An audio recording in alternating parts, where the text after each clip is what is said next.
Hello friends, स्वागत है आपका अपने यूट्यूब चैनल IQ अभिषेक में। आज की वीडियो में हम केमिस्ट्री के बारे में बात करने वाले हैं, जिसमें हम टॉप 200 क्वेश्चन देखेंगे जो मोस्ट एक्सपेक्टेड होंगे, क्योंकि एमपी पटवारी में साइंस का भी एक टॉपिक जुड़ा हुआ है, जिसमें फिजिक्स, केमिस्ट्री और बायोलॉजी ये तीनों देखने मिलेगी। तो अभी तक हमने बायोलॉजी और फिजिक्स कर चुके हैं, और आज का ये मोस्ट एक्सपेक्टेड केमिस्ट्री का वीडियो होने वाला है, जिसमें रसायन शास्त्र के हम बहुत ज़्यादा इंपॉर्टेंट क्वेश्चन देखेंगे। अगर आप इस यूट्यूब चैनल पर नए हैं तो please subscribe, like and share ज़रूर करें। चलिए अब हम पहला क्वेश्चन स्टार्ट करते हैं। एक चीज़ और, मैंने मैनेजमेंट के कंप्लीट वीडियो अपलोड कर दिए हैं, रिवीजन करते चलेंगे, टाइम बहुत कम है और मैराथन क्लास भी बहुत जल्द ही आने वाली है, ठीक है, मैनेजमेंट की। तो चलिए अब पहला क्वेश्चन स्टार्ट करते हैं कि निम्न में से कौन ऑक्सीकरण नहीं है। इन चारों ऑप्शन बताना कि ऑक्सीकरण नहीं है, तो वो है अवक्षेपण, ठीक है। जहाँ पे समझाने की ज़रूरत होगी मैं समझाता चलूँगा। सेकंड है, नमक के घोल में सिल्वर नाइट्रेट का घोल डालने पर दही जैसे पदार्थ उत्पन्न होता है, ये कौन सी अभिक्रिया होती है? तो ये उदासीनीकरण की अभिक्रिया होती है, ठीक है, जिसमें कोई भी चार्ज नहीं होता है। संक्षारण किस प्रकार की अभिक्रिया होती है? तो ये उपचयन की अभिक्रिया होती है। जैसे लोहे में जंग लगना, ये किस प्रक्रिया का उदाहरण होता है? तो ये संक्षारण की प्रक्रिया होती है, ठीक है, याद रखेंगे, ये सबसे अच्छा एग्जाम्पल है। तो ये कौन सी अभिक्रिया होती है? उपचयन अभिक्रिया, ठीक है। अगला है, किसी रासायनिक अभिक्रिया में ऑक्सीजन के अनुपात का बढ़ना क्या कहलाता है? तो ये उपचयन अभिक्रिया कहलाती है, ठीक है, बहुत इंपॉर्टेंट है। निम्न में से कौन सी अभिक्रिया के युग्म हमेशा साथ साथ होते हैं? तो जो अभिक्रिया होती है उसमें जो दो युग्म चलते हैं वो साथ साथ होते हैं, कौन से हैं? उदासीनीकरण और विस्थापन, ठीक है, इंपॉर्टेंट है ये भी। नेक्स्ट है, सोडियम हाइड्रोक्साइड और हाइड्रोक्लोरिक अम्ल की अभिक्रिया से सोडियम क्लोराइड और जल बनाते हैं, यह कौन सी अभिक्रिया होती है? तो ये भी उदासीनीकरण की अभिक्रिया होती है, ठीक है। सोडियम क्लोराइड और हाइड्रोक्लोरिक अम्ल के जो सोडियम क्लोराइड से जल बनाते हैं वो उदासीनीकरण की अभिक्रिया होती है, ठीक है। अगला देखते हैं, किसी अभिक्रिया में भाग लेने वाले पदार्थ क्या कहलाते हैं? तो ये अभिकारक कहलाते हैं, ठीक है। जैसे मैंने लिखा AB धन BC, तो ये हो गया, मान लेते हैं कि AB का वर्ग C, ये कोई, तो ये जो भाग ले रहे हैं, दो उत्पाद भाग ले रहे हैं, ये एग्जाम्पल है, ठीक है। जो ये दो उत्पाद भाग ले रहे हैं ये क्या होंगे? हमारे अभिकारक, और इनसे जो मिलकर बना ये क्या होगा? हमारा उत्पाद होगा। तो ऐसे ही याद रखेंगे, ठीक है। अगला है, श्वसन किस प्रकार की अभिक्रिया है? तो ये ऊष्माक्षेपी अभिक्रिया है, यानी ऊष्माक्षेपी अभिक्रिया यानी ऊष्मा को उत्सर्जित करना। ऊष्माक्षेपी में क्या होता है? ऊष्मा क्या होती है? उत्सर्जित होती है या उत्पन्न होती है, ठीक है, इसको याद रखेंगे।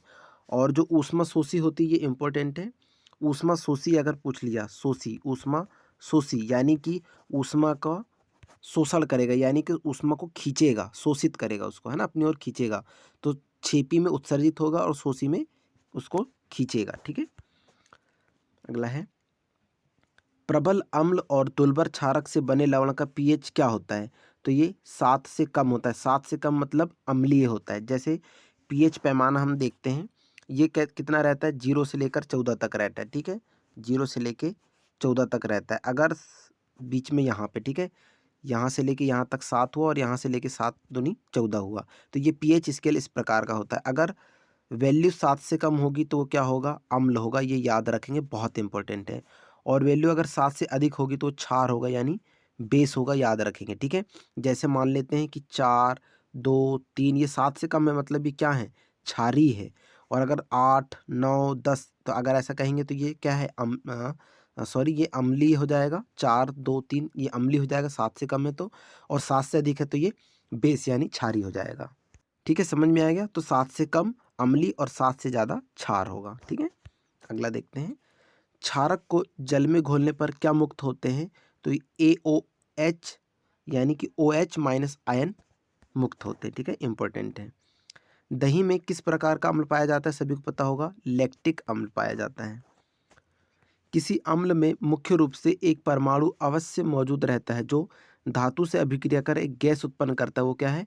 हाइड्रोजन। याद रखेंगे, जब भी धातु से कोई भी क्रिया होगी वहाँ हमेशा हाइड्रोजन गैस ही उत्पन्न होगी, याद रखेंगे, ठीक है, अगर धातु से क्रिया हो रही है तो, ठीक है।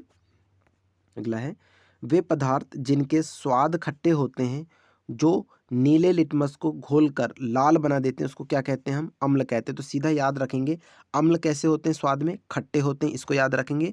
जो नीले लिटमस के घोल को लाल बना देते हैं वो क्या होते हैं? अम्ल होते हैं। ठीक है, अगला है जल में घुलनशील भस्म क्या कहलाते हैं? तो ये क्षार कहलाते हैं, यानी कि ये जल में घुलनशील हो जाते हैं, क्षार। ठीक है, जिसको इंग्लिश में हम बेस कहेंगे। ठीक है, निम्न में से कौन प्रबल अम्लीय है, यानी कि सबसे ज़्यादा अम्ल है, जिसमें पीएच वैल्यू बराबर 0। देखो मैंने बताया था 7, 0, 14, जितना जितना हम इधर आते जाएंगे इधर पीछे की तरफ उतना उतना क्या होगा? प्रबल अम्ल होगा। जितना कम होगा वैल्यू 0 हो गई, मतलब सबसे प्रबल अम्ल होगा। अगर मान लेते 2 रहता तो थोड़ा सा ज़्यादा रहता। तो ऐसी जितनी जितनी वैल्यू पीछे आते जाएंगे वो प्रबल अम्लीय होते जाएगा। ठीक है, और आगे जाते जाएंगे तो प्रबल क्षार होते जाएगा। ठीक है, लिटमस रंजक बैंगनी रंग का होता है जो निकल जाता है लाइकेन से। ठीक है, याद रखेंगे लाइकेन से निकलता है ये। शुष्क बुझा हुआ चूना पर क्लोरीन गैस की क्रिया से कौन सा पदार्थ बनता है? तो विरंजक चूर्ण बनता है, सभी को पता होना चाहिए विरंजक चूर्ण। ठीक है, हल्दी, लिटमस पत्र आदि किस प्रकार का सूचक है? तो ये प्राकृतिक सूचक है। ठीक है, 19 क्वेश्चन देखते हैं। अपच का उपचार करने के लिए निम्न में से कौन औषधि का उपयोग करते हैं? तो एंटासिड। ठीक है, और जो पचाने वाला जो अम्ल होता है वो HCl होता है, पेट में याद रखेंगे। ठीक है, हाइड्रोक्लोरिक अम्ल इंपॉर्टेंट है। अपच में एंटासिड औषधि का इस्तेमाल करते हैं। निम्न में से कौन ऑक्सीकरण नहीं है? तो जो अवक्षेपण होता है ये ऑक्सीकरण नहीं है। व्यापम में बहुत बार ये क्वेश्चन आ चुका है और बहुत चांस भी है फिर से आने की, क्योंकि बार बार आ चुका है ये क्वेश्चन। ठीक है, बहुत इंपॉर्टेंट है। तो ऑक्सीकरण नहीं होता, अवक्षेपण। ठीक है, अगला है प्राकृतिक गैस का दहन किस प्रकार का रासायनिक अभिक्रिया है? बहुत इंपॉर्टेंट क्वेश्चन है ये। ऊष्माक्षेपी अभिक्रिया है, क्योंकि जैसे ही दहन होगा तो ऊष्मा क्या होगी? उसमें उत्पन्न होगी। ठीक है, कॉपर चूर्ण को वायु में गर्म करने पर उसके सतह पर कॉपर ऑक्साइड की एक परत जम जाती है। इस परत का रंग कैसा होता है? काला कलर का होता है। ठीक है, याद रखें काले कलर का। साग सब्जियों को विघटित होकर कंपोस्ट बनाना किस अभिक्रिया का उदाहरण होता है? तो ये भी ऊष्माक्षेपी का होता है। ठीक है, साग सब्जी अगर नष्ट हो रही है, विघटित हो रही है, तो क्या होगा? विघटन होने के बाद, नष्ट होने के बाद अपशिष्ट पदार्थ बन जाएगा।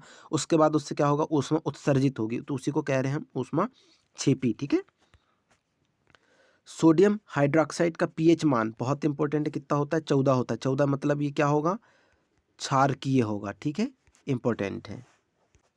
अगला है किसी उदासीन विलयन का पीएच मान कितना होता है? तो उदासीन मतलब 7, ना तो अम्लीय होगा ना तो क्षारीय होगा। वैल्यू कितनी होगी? 7 होगी, तो कैसा होगा? उदासीन होगा। ठीक है, दांत के मसूड़ा नहीं, ये मसूड़े हैं। ठीक है, दांत के मसूड़े में किस पदार्थ का बना होता है जो काफ़ी कठोर होता है? तो ये होता है कैल्शियम फास्फेट का। ठीक है, बहुत इंपॉर्टेंट है कैल्शियम फास्फेट का। इमली में कौन सा अम्ल होता है? तो ये हमने पढ़ चुके हैं पिछली क्लास में बायोलॉजी में, टार्टरिक अम्ल। ठीक है, बहुत इंपॉर्टेंट है और ये क्वेश्चन बहुत बार पूछा भी जाता है। उपचयन अपचयन अभिक्रिया को क्या कहते हैं? बहुत इंपॉर्टेंट क्वेश्चन है। अगर उपचयन अपचयन दोनों अभिक्रिया होंगी तो उसको हम कहते हैं रेडॉक्स अभिक्रिया। ठीक है, रेडॉक्स अभिक्रिया। दानेदार जस्ता पर तनु सल्फ्यूरिक अम्ल डालने पर कौन सी गैस उत्सर्जित होगी?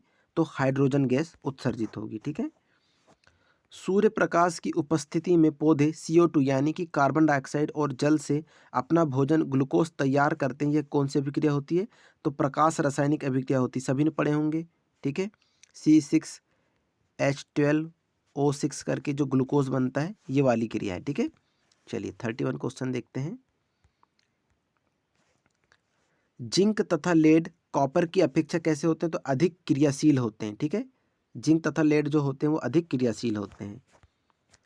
अंगूर का किण्वन करना एक क्या है? रासायनिक परिवर्तन है। तो रासायनिक परिवर्तन किसको कहते हैं और भौतिक परिवर्तन ये मैंने बता चुका हूँ जितने भी बायोलॉजी और केमिस्ट्री की जो वीडियो हुई है। ठीक है, मैं एक बार और बता देता हूँ। रासायनिक परिवर्तन जिसमें किसी पदार्थ का गुण परिवर्तित हो जाता है, ठीक है, उसको रासायनिक परिवर्तन कहेंगे। और भौतिक परिवर्तन जिसमें पदार्थ का गुण मौजूद रहता है, वो बदलता नहीं। जैसे दूध से अगर हमने दही बनाया तो क्या होगा? रासायनिक परिवर्तन। पहले वो दूध था, अगर हम पियेंगे तो क्या होगा? दूध जिसका जैसा स्वाद रहता है वैसे, लेकिन दही थोड़ा सा खट्टा आ जाएगा उसमें, तो गुण बदल गया उसका, तो वो रासायनिक परिवर्तन है। ठीक है, समझ रहे हैं ना?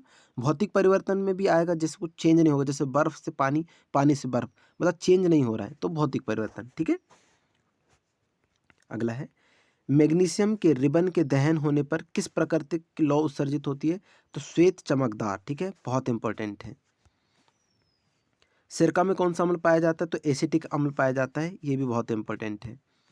निम्न में से कौन विजातीय यौगिक है यानी प्लास्टर ऑफ पेरिस एक विजातीय इन सभी से अलग है? खड़िया, संगमरमर, चूना पत्थर। लेकिन प्लास्टर ऑफ पेरिस क्या होता है? कृत्रिम होता है ना, जैसे जब हाथ फ्रैक्चर हो जाता है तो आपने देखे होंगे एक चूना लगाकर उसको परत टाइप का कड़ा सा बनाया जाता है, उसको चढ़ाया जाता है हाथ में या पैर में, जब फ्रैक्चर हो जाता है तो वही प्लास्टर ऑफ पेरिस ही होता है, ठीक है।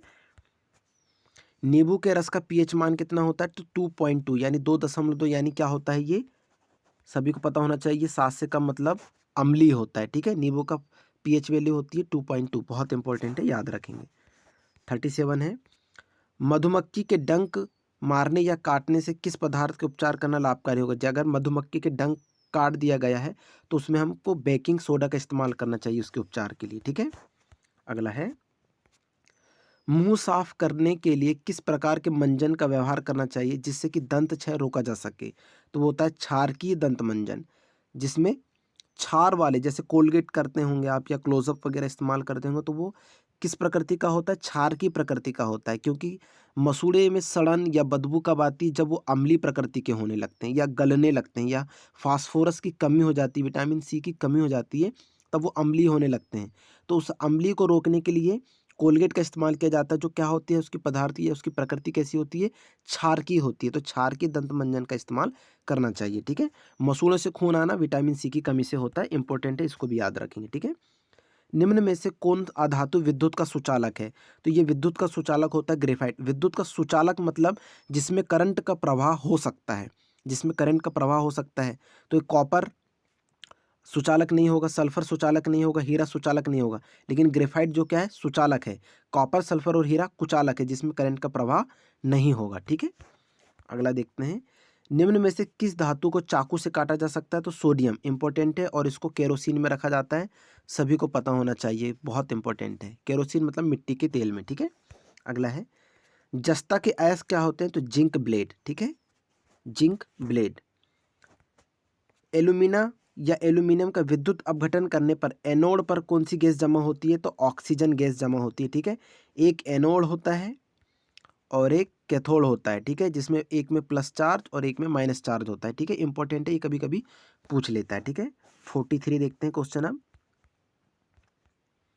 इस्पात में कितना प्रतिशत कार्बन होता है? तो 2% कार्बन होता है, याद रखेंगे। कोई भी धातु जब बनाई जाती है, जैसे सोना हो, तो उसमें भी प्योर गोल्ड नहीं होता, क्योंकि उसमें भी कुछ धातु मिलाई जाती है थोड़ी सी मात्रा में, है ना, ताकि उसमें क्या होता है, जो सोना जो धातु होती है ना, वो आघातवादिनी होती है, तन्यता ज़्यादा होती है।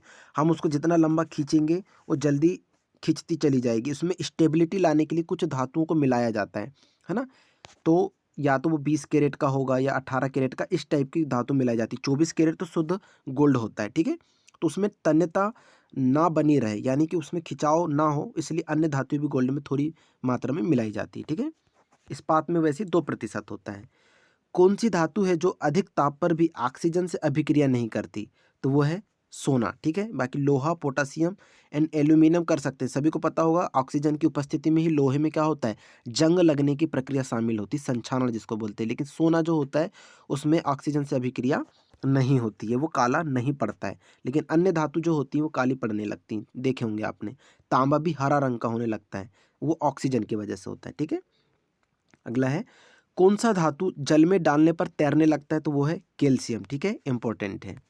और कैल्शियम हड्डियों के लिए अति आवश्यक होता है ना। कैल्शियम की कमी से हड्डियां कमजोर होने लगती है, तो ये भी याद रखेंगे। Vitamin D, calcium. एक धातु के टुकड़े से पतले तार खींचे जा सकते हैं, यह धातु के कुछ किस गुणधर्म के लिए उत्तरदायी होता है? तन्यता, मैंने अभी बता दिया था, है ना। उसको खींचने का जो बल रहता है वो तन्यता कहलाती है ना। अगला है, इनमें से कौन सी अधातु चमकीली है? तो वो ब्रोमीन, याद रखेंगे। जो ब्रोमीन धातु होती है वो कैसी होती है? चमकीली होती है, लेकिन ये अधातु है, याद रखेंगे, ठीक है। अगला है, धातु के बर्तन में खाना बनाया जाता है क्योंकि यह ऊष्मा का क्या होता है? सुचालक होता है, ठीक है। अगला है 49, कौन सी धातु जल के साथ अभिक्रिया करती है? तो पोटासियम जो होती है जल के साथ अभिक्रिया करती है, ठीक है। नेक्स्ट है, आयनिक यौगिक के गलनांक एवं क्वथनांक कैसे होते हैं? तो उच्च होते हैं, ठीक है। जैसे अभी हमने देखे थे OH माइनस आयन जो मुक्त हो रहे थे, वैसे ये आयनिक यौगिक जो होते हैं उसके गलनांक और क्वथनांक उच्च होते हैं, ठीक है। मैग्नीशियम के दहन से जो उत्पादक बनते हैं वो कैसे होते हैं? क्षारीय होते हैं, यानी कि उनका मान 7 से अधिक होता है। सोडियम, लिथियम, कैल्शियम और निकेल में जो धातु को चाकू से काटा जा सकता है वो कौन सी धातु होती है? सोडियम। सोडियम की धातु को चाकू से भी काटा जा सकता है, ठीक है, याद रखेंगे। लिथियम का अधिकतर इस्तेमाल किस में किया जाता है? तो रिचार्जेबल बैटरियों में किया जाता है। जैसे मोबाइल फ़ोन की जो बैटरी होती है उसमें भी लिथियम का इस्तेमाल किया जाता है। आभूषण बनाने वाला सोना तो होता है, तो वो 22 कैरेट का होता है, ठीक है, और 24 कैरेट का जो होता है वो शुद्ध सोना होता है, ठीक है, शुद्ध गोल्ड। इंपॉर्टेंट है, याद रखेंगे। सिल्वर तथा कॉपर ऊष्मा के क्या होते हैं? सबसे अच्छे चालक होते हैं, ठीक है। अगला देखते हैं हम। इनमें से कौन सी धातु द्रव अवस्था में पाई जाती है? तो मरकरी, यानी कि पारा जिसको बोलते हैं, जिसको हम Hg से भी डिनोट करते हैं। इंपॉर्टेंट है, याद रखेंगे। एकमात्र धातु जो द्रव अवस्था में पाई जाती है वो मरकरी, ठीक है। मरकरी की जगह पारा भी लिखा रह सकता है, तो याद रखेंगे, Hg से डिनोट करते हैं, ठीक है। निम्न में से किस धातु को केरोसिन में डुबा कर रखते हैं? तो मैंने अभी बता दिया है, सोडियम धातु को, ठीक है। और ऐसा क्यों करते हैं? क्योंकि ये मोस्ट रिएक्टिव होता है। होता क्या है, जैसे ही वायुमंडल में आता है तो ये रिएक्ट करने लगता है, इधर उधर उचटने लगता है, ठीक है। इसको जैसे ही जल में डालते हैं तो विस्फोट होता है सोडियम को, ठीक है। चलिए अगला है, निम्न में से कौन अधातु पानी में डुबाकर रखी जाती है? तो वह श्वेत फास्फोरस है, जिसको पानी में डुबाकर रखा जाता है। बहुत इंपॉर्टेंट क्वेश्चन है। निम्न में से कौन सी धातु तार के रूप में उपलब्ध है? तो ये कॉपर है, जो धातु तार के रूप में उपलब्ध होती है, ठीक है। वायर वगैरह जिससे बनाए जाते हैं कॉपर से है। भूपर्पटी में स्वतंत्र अवस्था में पाए जाने वाली धातु निम्नलिखित में कौन सी होती है? तो Ag, ठीक है, इंपॉर्टेंट है। निम्न में से कौन अधातु है? तो ये हाइड्रोजन, ठीक है। हाइड्रोजन एक अधातु है कि कोबाल्ट, लोहा, सोना ये क्या है? धातु है, ठीक है। हाइड्रोजन तो एक गैस है। ताम्र एवं टीन के मिश्र धातु को हम क्या कहते हैं? तो कांसा। मतलब ताम्र तथा टीन के जो मिश्रण से बनता है उसको हम कहते हैं कांसा, ठीक है। चलिए नेक्स्ट है, कौन सा अधातु कमरे के ताप पर द्रव होता है? तो ये है ब्रोमीन, ठीक है, इंपॉर्टेंट है। सीसा और टिन की मिश्र धातु को क्या कहते हैं? सोल्डर, यानी कि सीसा प्लस टिन बराबर क्या होगा? सोल्डर। इन दोनों से मिलकर बना होता है सोल्डर। सोल्डर सभी को पता होगा, सोल्डरिंग करने के लिए जो इस्तेमाल किया जाता है वायर जोड़ने के लिए, वही है। कार्बन का कौन सा अपर रूप अधिक कठोर होता है? तो वो हीरा, ठीक है, पूर्ण आंतरिक परावर्तन पर ये कार्य करता है। कॉपर को वायु में जलाने पर कौन सा यौगिक बनता है? तो कॉपर ऑक्साइड, ठीक है, इंपॉर्टेंट है। नेक्स्ट है, सिलिका क्या है? तो सिलिका एक उपधातु है। सिलिका एक उपधातु है। धातुओं को पीटकर पत्थर बनाना आसान है, यह धातु के किस गुणधर्म को बतलाता है? यानी आघातवर्धता। उसको पीटकर बनाया जाता है, यानी उसको मजबूत बनाया जाता है, तो इस विधि को हम क्या कहते हैं? आघातवर्धता कहते हैं, ठीक है, याद रखेंगे, इंपॉर्टेंट है। 66 68 देखते हैं हम। अगर किसी मिश्र धातु में एक धातु पारद है तो इसे क्या कहते हैं? तो इसको हम क्या कहते हैं? अमलगम। बहुत बार ये क्वेश्चन रिपीट हो चुका है, याद रखेंगे, ये पारे से रिलेटेड है, ठीक है। लोहे पर भाप की अभिक्रिया से कौन सा गैस उत्पन्न होती है? तो हाइड्रोजन गैस। लोहा एक क्या है? धातु है, तो मैंने अभी बता दिया, जहाँ भी धातु की क्रिया होगी वहाँ पे हमेशा हाइड्रोजन गैस ही उत्पन्न होगी। इसको अच्छे से अपने माइंड में सेट करके रखेंगे, ठीक है। निम्न में से कौन सा गुण कार्बनिक यौगिकों में प्रायः नहीं होता? तो वो है जल में विलेयता। ये कार्बनिक यौगिकों में जो होते हैं वो नहीं होते हैं, ठीक है, जल में विलेय। विलेय मतलब उसका घुलना, ठीक है। निम्न में से कौन विद्युत का सुचालक है? ग्रेफाइट, एकमात्र अधातु, याद रखेंगे। निम्न में कौन कार्बन के अपर रूप हैं? तो ये सभी, हीरा, फ्लोरीन और ग्रेफाइट, ये सभी कार्बन के अपर रूप होते हैं, ठीक है। निम्न में कौन एल्कोहल पेय के लिए उपयुक्त होता है? तो एथेनॉल, ठीक है, इंपॉर्टेंट है। एल्कोहल के लिए C2H5OH, ये फार्मूला याद रखेंगे, ठीक है, C2H5OH एल्कोहल। कभी कभी ये क्वेश्चन पूछ लेता है। 74 है, कार्बन क्या है? तो कार्बन एक अधातु है, ठीक है। अधातु होगी कार्बन, मतलब यहाँ पे विद्युत का हम प्रवाह नहीं कर सकते। धातु यानी कि लोहा हो गया, जहाँ पे विद्युत का प्रवाह हो सकता है वो धातु होगी। उपधातु जैसे जर्मेनियम, याद रखेंगे, उपधातु में ये पूछा जाता है। एक तो जर्मेनियम याद रखेंगे और सिलिकॉन को भी याद रखेंगे, ठीक है। जर्मेनियम और सिलिकॉन क्या है? ये अर्धचालक धातु होती है, इसको याद रखेंगे, ठीक है, अर्धचालक। क्लोरोफॉर्म का क्वथनांक कितना होता है? तो ये 334 के, यानी कि केल्विन, 334 केल्विन होता है, ठीक है। नेक्स्ट क्वेश्चन है, साबुन द्वारा सफाई का काम अच्छी तरह से होता है, तो ये मृदु जल में, ठीक है। अगला है, निम्न में कौन जल में अविलेय है, यानी कि जल में जो घुलेगा नहीं वो क्या है, एथाइन।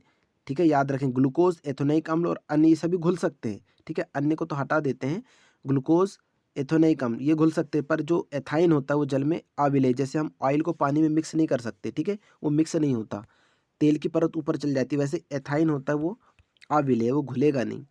हीरा और ग्रेफाइट कार्बन के क्या होते हैं, अपर रूप होते हैं, बहुत इंपॉर्टेंट है, इसको याद रखेंगे। उस हाइड्रोकार्बन का नाम बतावें जिससे एथेनॉल बना है, तो वो होता है इथेन। मीथेन और ब्यूटेन और बेंजीन ये भी याद रखेंगे। बेंजीन कैसे याद रखेंगे, इसमें रिंग्स होती है 3 करके, ठीक है, ये याद रखेंगे।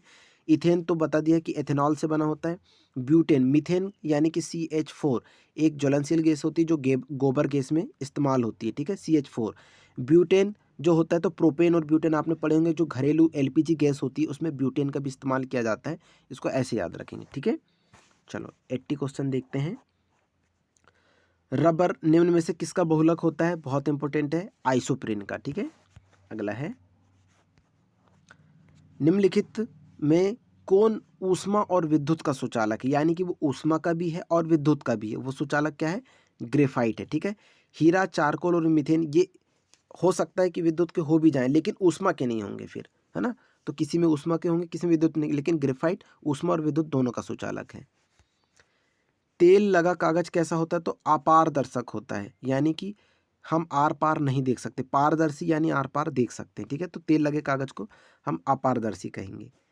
एक ही प्रकार के परमाणुओं से मिलकर बना पदार्थ क्या कहलाता है, तो तत्व कहलाता है, ये सभी को पता होगा, ठीक है, इंपॉर्टेंट भी है और कॉमन क्वेश्चन भी है।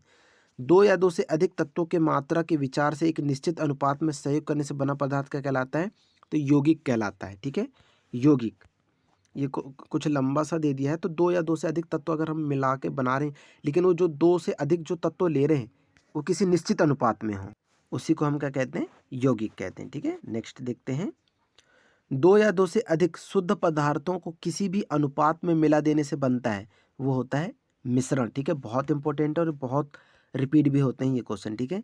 ऐसे तत्व जिनमें धातु और अधातु दोनों के गुण पाए जाते हैं क्या कहलाते हैं, उपधातु कहलाते हैं, यानी कि वो धातु भी है और अधातु भी, तो उसको हम क्या कह देते हैं, उपधातु कह देते हैं, ठीक है। निम्नलिखित में से कौन धातु होते हुए भी विद्युत का कुचालक है, तो ये धातु तो है लेकिन ये विद्युत का कैसा है, कुचालक है, बहुत इंपॉर्टेंट है, याद रखेंगे, ये क्या है, लेड है, ठीक है, लेड, जिसको हम पीबी से भी डिनोट करते हैं, कभी कभी लेड की जगह वो पीबी लिख देते हैं ना, तो ये पीबी को भी याद रखेंगे, ये स्मॉल रहेगा, ठीक है, पीबी यानी लेड। निम्नलिखित में से किस आधातु में धातुई चमक पाई जाती है, तो दोनों में पाई जाती है, एक आयोडीन में भी और ग्रेफाइट में भी, इसमें क्या होता है, धातु चमक पाई जाती है दोनों में, ठीक है। निम्नलिखित में से कौन एक यौगिक है, यौगिक क्या है, एक अमोनिया, मतलब दो या दो से अधिक तत्वों को जब हम निश्चित अनुपात में मिलाते हैं तो उससे एक अन्य जो बनता है तो उसे हम क्या कहते हैं, यौगिक, वो क्या है, अमोनिया, ठीक है। निम्नलिखित में से किस पदार्थ में ऑक्सीजन नहीं है, तो मिट्टी के तेल में ऑक्सीजन नहीं है, ठीक है। अगला देखते हैं 92 क्वेश्चन,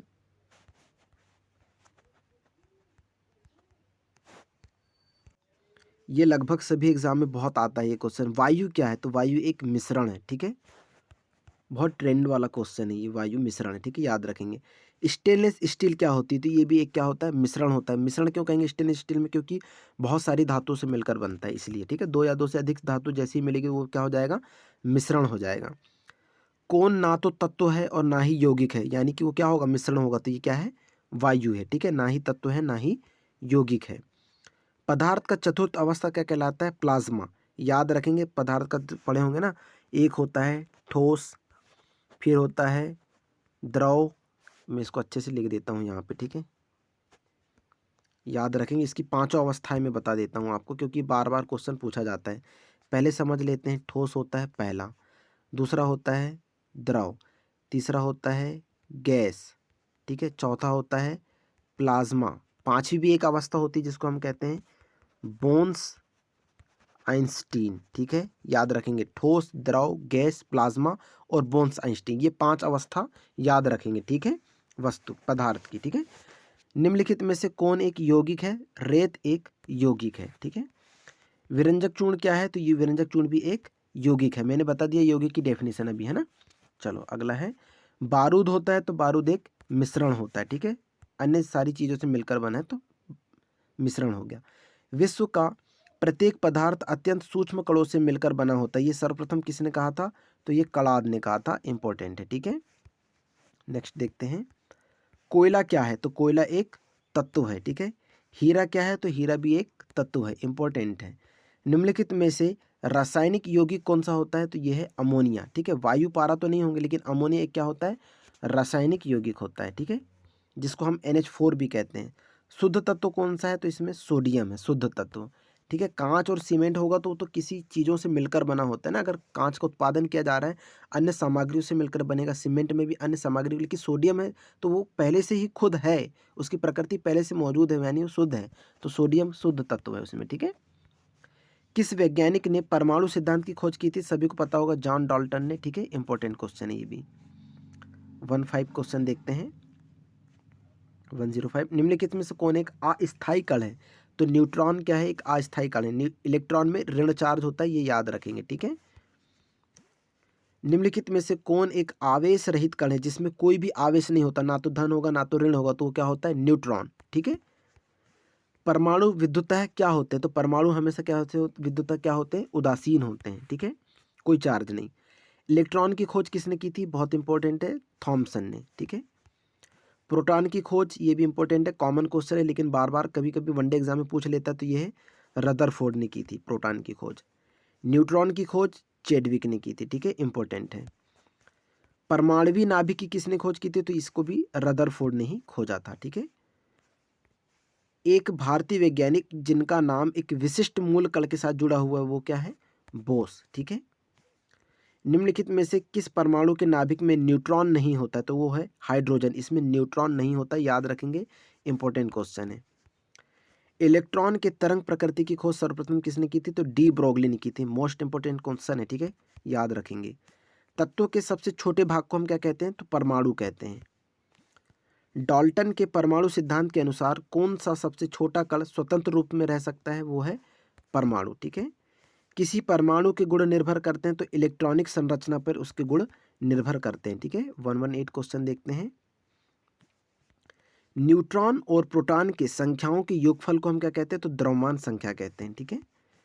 किन किरणों के प्रकीर्णन से नाभिक के आकार का आकलन किया जा सकता है? तो इसको हम कहते हैं अल्फा किरण, ठीक है। ये जो सिंबल बने इसको बता देता हूँ, याद रखेंगे। एक ये गामा, ये है बीटा और ये है डेल्टा, लेकिन ये क्या है? अल्फा कण, ठीक है, अल्फा। नाभिक के धनावेशित होने की खोज किसने की थी? तो इसको रदरफोर्ड ने ही खोजा था। परमाणु भार का अंतरराष्ट्रीय मानक क्या है? तो C12, ठीक है, इंपॉर्टेंट है। निम्नलिखित में से किसने आणविक सिद्धांत प्रतिपादित किया था? तो वह है जॉन डाल्टन ने किया था।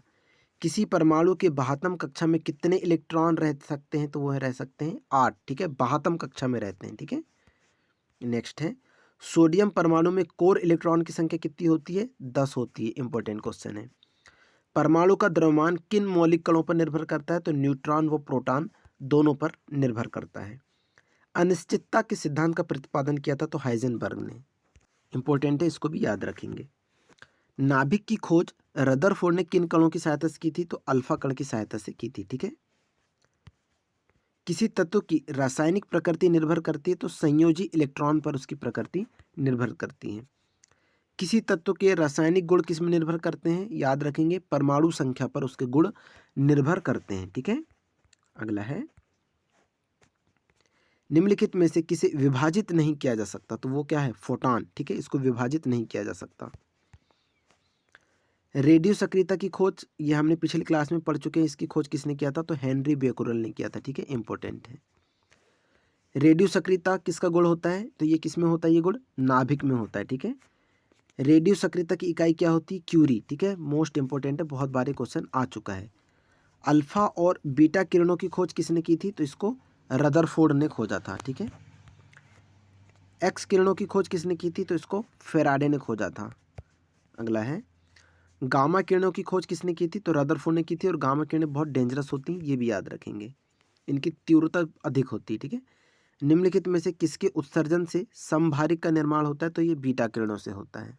नेक्स्ट क्वेश्चन देखते हैं, निम्नलिखित में से किसमें ऋणात्मक आवेश होता है? तो वो होता है बीटा किरणों में। क्या ऋणात्मक आवेश होता है? याद रखेंगे, बीटा किरणों में। अगला है, बीटा किरणें किस प्रकार का आवेश वहन करती हैं? अभी हमने पढ़े ऋणात्मक आवेश को वहन करती हैं। निम्नलिखित में से किस किरण की आयतन क्षमता सबसे कम होती है? गामा किरण की आयतन क्षमता सबसे कम होती है, ठीक है। निम्नलिखित में से किस किरण की वेधन क्षमता सबसे अधिक है? तो ये अभी मैंने बताया था गामा किरण की, ठीक है, बहुत इंपॉर्टेंट है। 142 क्वेश्चन देखते हैं। पृथ्वी की आयु का आकलन किया जाता है तो यूरेनियम डेटिंग से, ठीक है, मोस्ट इंपॉर्टेंट है। परमाणु बम का आविष्कार किसने किया था? तो इसको ऑटो हॉर्न ने खोजा था। परमाणु शक्ति संयंत्र किस सिद्धांत पर काम करता है? तो ये विखंडन में काम करता है, यानी विखंडित होते जाता है ये, तो विखंडन के सिद्धांत पर कार्य करता है। सूर्य से जो ऊर्जा उत्सर्जित होती है वो नाभिकीय संलयन होती है, ठीक है, ये पिछली क्लास में हम पढ़ चुके हैं, इंपॉर्टेंट है। कार्बन डेटिंग निम्नलिखित में से किसकी आयु निर्धारण हेतु प्रयुक्त होते हैं? तो जीवाश्म, यानी कि जीवाश्म की आयु ज्ञात करने के लिए हम कार्बन डेटिंग का इस्तेमाल करते हैं, ठीक है, कार्बन डेटिंग का। हाइड्रोजन के समस्थानिकों की संख्या कितनी होती है? 3 होती है। अगला है, सर्वाधिक संख्या में समस्थानिक किस में पाए जाते हैं? तो ये पोलोनियम में पाए जाते हैं, ठीक है। निम्नलिखित में से किसके उत्सर्जन से संभारिक उत्पन्न होते हैं? तो बीटा किरण, ठीक है, इंपॉर्टेंट है। निम्नलिखित में से किस यौगिक की आकृति चतुष्फल की होती है? तो कार्बन टेट्राक्लोराइड की आकृति चतुष्फल की होती है। निम्नलिखित यौगिक में से किसमें आयनिक बंध नहीं होते? तो वो मीथेन, ठीक है, मीथेन यानी CH4, इसको याद रखें, कभी कभी CH4 कर से ही पूछ लेता है। अगला है, इलेक्ट्रॉन त्यागने की प्रवृत्ति क्या कहलाती है? ऑक्सीकरण, ठीक है, अगर वो इलेक्ट्रॉन का त्याग कर रहा है, ऋण चार्ज को छोड़ रहा है या त्याग कर रहा है तो उसको हम क्या कहेंगे? ऑक्सीकरण कहेंगे, ठीक है। इलेक्ट्रॉन ग्रहण करने की प्रवृत्ति को क्या कहते हैं? अवकरण। इलेक्ट्रॉन यानी ऋण चार्ज ले रहा है तो उसको हम क्या कहते हैं? अवकरण कहेंगे, ठीक है। चलिए अगला देखते हैं, पोलोनियम के समस्थानिकों की संख्या कितनी है? तो 27 है। रक्त कैंसर, बहुत इंपॉर्टेंट क्वेश्चन है ये। रक्त कैंसर यानी कि ब्लड कैंसर को नियंत्रित करने के लिए उपयोग किया जाने वाला रेडियो आइसोटोप कौन सा होता है? तो कोबाल्ट 60। कभी कभी क्वेश्चन ऐसा पूछ लेता है कि कोबाल्ट 60 का इस्तेमाल कहाँ किया जाता है, फिर आपको 4 ऑप्शन देगा, तो उसमें रक्त कैंसर यानी ब्लड कैंसर राइट आंसर होगा, ठीक है, कोबाल्ट 60 का इस्तेमाल किया जाता है। इलेक्ट्रॉन त्यागने की प्रवृत्ति क्या कहलाती थी? ऑक्सीकरण, अभी हमने पढ़ चुके हैं, और ग्रहण करेगा तो अवकरण। हाइड्रोजन के जलने से संबंध प्रक्रिया क्या होती है? ऑक्सीकरण होती है, ठीक है। लोहे पर जंग लगना किसका उदाहरण होता है? तो ये भी ऑक्सीकरण का उदाहरण होता है, ठीक है, इंपॉर्टेंट है। प्रकाश ऑक्सीकरण प्रक्रिया शुरू की जाती है तो ये प्रकाश द्वारा शुरू की जाती है। 160 क्वेश्चन है, वे पदार्थ जो जलकर ऊष्मा प्रदान करते हैं उसको क्या कहलाते हैं? ये ईंधन कहलाते हैं, ठीक है। प्राकृतिक गैस में मुख्यतः क्या रहता है? तो इसमें मीथेन रहता है, इंपॉर्टेंट है। इथेन, ब्यूटेन, प्रोपेन ये सब कृत्रिम है, लेकिन प्राकृतिक में मीथेन होगा, ठीक है। गोबर गैस मुख्यतः क्या होता है? उसमें मीथेन, ये अभी हमने पढ़ चुके हैं, ठीक है। नेक्स्ट है, अम्ल और क्षारों की अभिक्रिया के फलस्वरूप बने पदार्थ को क्या कहेंगे? हम लवण कहेंगे, ठीक है, दोनों की अभिक्रिया के फलस्वरूप जो बनता है। अमोनियम क्लोराइड का जलीय विलयन होता है क्षारीय होता है, यानी कि 7 से अधिक होगा, ठीक है। किसी एक समान व्यक्ति के रक्त का पीएच स्तर, बहुत ज़्यादा इंपॉर्टेंट क्वेश्चन है ये, तो इस ब्लड का, मनुष्य का जो होता है उसका जो पीएच वैल्यू होती है कितनी होती है? 7.35 से 7.45, यानी कि कैसा होता है? वो क्षारकीय होता है, ठीक है, ब्लड, याद रखेंगे। 166 देखते हैं, हाइड्रोजन के खोजकर्ता, बहुत इंपॉर्टेंट है, तो ये है कैवेंडिश, याद रखेंगे, ठीक है। हाइड्रोजन के खोजकर्ता कौन है? कैवेंडिश। किस तत्व को रसायन में आवारा तत्व की संज्ञा दी गई है? ठीक है, वो कहीं पे भी एडजस्ट नहीं हो पाया था पीरियोडिक टेबल में, ठीक है, आवर्त सारणी में, तो उसको हमने आवारा तत्व की संज्ञा दे दी है, तो वो है हाइड्रोजन, ठीक है, इंपॉर्टेंट क्वेश्चन है। निम्नलिखित में से कौन अधातु है? सॉरी, अधातु नहीं है, यानी कि एल्यूमिनियम अधातु नहीं है, यानी एक धातु है, ठीक है। सल्फर, कार्बन, नाइट्रोजन ये गैस से रिलेटेड है। नेक्स्ट क्वेश्चन देखते हैं, पौधे नाइट्रोजन को किस रूप में लेते हैं? तो सभी को पता होगा, नाइट्रेट, ठीक है, नाइट्रेट्स में लेते हैं। निम्न में से कौन एक परमाणविक गैस है? तो वो हीलियम है। निम्नलिखित में से किसको सार्वत्रिक विलायक कहते हैं? तो पानी, ठीक है, घुलने के लिए सार्वत्रिक विलायक जिसको बोलते हैं, घुल सकता है आसानी से। निम्न पदार्थों में से कौन केवल एक ही तत्व से बना होता है? वो है हीरा। कांच, पानी, बालू सब मिश्रण से हो जाएंगे, लेकिन हीरा जो है एक ही तत्व से मिला होता है या बना होता है। वह गैस जो वनस्पति के निर्माण में प्रयुक्त होती है उसको, वो क्या है? हाइड्रोजन है, ठीक है, इंपॉर्टेंट क्वेश्चन है। तत्व जो उर्वरक में नहीं पाया जाता तो वह है क्लोरीन, ये उर्वरक में नहीं पाया जाता है। निम्नलिखित में से सबसे कठोर पदार्थ कौन सा है? हीरा। ठीक है, सभी को पता होगा हीरा सबसे कठोर पदार्थ है। निम्नलिखित में से कौन सा पदार्थ एक अतिशीतित द्रव है? बहुत इंपॉर्टेंट है और ये क्वेश्चन बहुत बार आ चुका है व्यापम में। कांच अतिशीतित द्रव होता है कांच। ठीक है, अगला है निम्नलिखित में से कौन हरित गृह गैस है? तो ये सभी हैं, sulphur dioxide, methane, carbon dioxide, सभी हरित गैस है जो ग्लोबल वार्मिंग के लिए उत्तरदायी होती हैं, ये सभी को पता होगा। ठीक है, नेक्स्ट क्वेश्चन देखते हैं।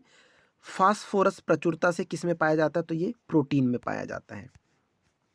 हीरे का 1 कैरेट कितने मिलीग्राम का होता है? तो ये 200 mg का। ठीक है, यानी 200 मिलीग्राम का होता है। अधातु के ऑक्साइड प्रायः कैसे होते हैं? तो ये क्षारीय होते हैं। ठीक है, आग बुझाने वाली गैस कौन सी है? इंपॉर्टेंट क्वेश्चन है ये, कार्बन डाइऑक्साइड है। ठीक है, ऑक्सीजन की ज्वलनशील गैस के अंतर्गत आती है, ये भी याद रखेंगे, इंपॉर्टेंट है। हंसने वाली गैस क्या होती है? Nitrous oxide. ठीक है, N2O, कभी कभी ये फार्मूला पूछ लेता है तो इसको याद रखेंगे, N2O यानी नाइट्रस ऑक्साइड, जिसको हम लॉफिंग गैस भी कहते हैं। ठीक है, सूर्य में क्या होता है? तो हाइड्रोजन और हीलियम होता है, जिसमें नाभिकीय संलयन की क्रिया होती है सूर्य में। ठीक है, याद रखेंगे, इंपॉर्टेंट क्वेश्चन है। मानव शरीर में प्रचुर मात्रा में कौन सा तत्व होता है? तो उसमें ऑक्सीजन होता है। ठीक है, ये बहुत बार हमने पढ़ चुके, इंपॉर्टेंट क्वेश्चन है। रबड़ के वल्कनीकरण के लिए सबसे उसमें जो मिलाया जाता है वो क्या होता है वल्कीकरण में? सल्फर। ठीक है, नाभिकीय रिएक्टरों में ग्रेफाइट का प्रयोग किया जाता है किसके? तो विमंदक के रूप में। ठीक है, याद रखेंगे।